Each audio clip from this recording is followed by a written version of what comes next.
B148 for 800 meters. Ito yung sitwasyon guys sa ano,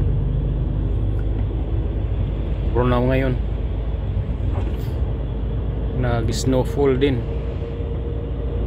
mula kaninang alas 4 pagkagising ko. Ganito na siya.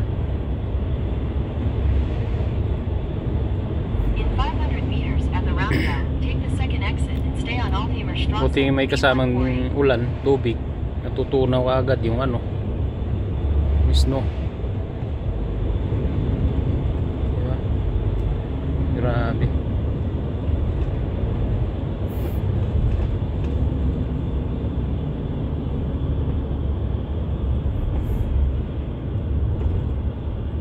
Sa Brunao.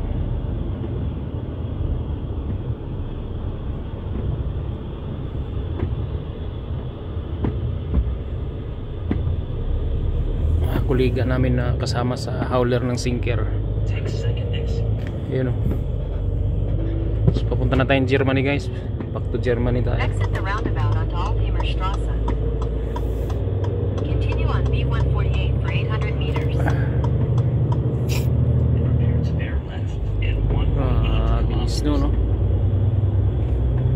Magaling kasi umulan. Tunaw ka agad yung yelo. Tapos may nagdidilig pa ng ano, asin. Isa yan sa nakakaano. Tunaw ka agad yung yelo.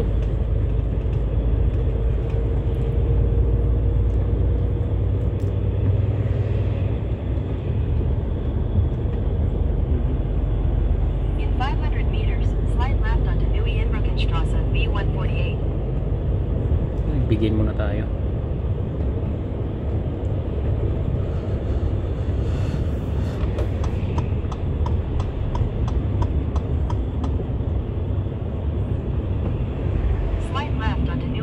Strasse B148.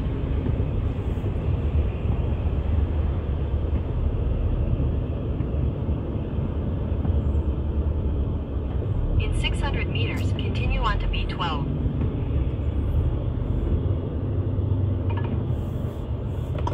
In 300 meters, merge onto Neue-Inbrückenstrasse B148. Route recalculation. Bigin lang tayo. Keep right, then keep right. Pinaradahan na dyan. Bibilisan na tayo ng ano, tinapay. So hanggang dito lang guys yung video sa ating YouTube. Then ano yan, Germany na tayo. Pupunta na tayo ng Germany. Okay. Ano po dito dati? May mga ano dyan. Basta yun na yun. Ciao.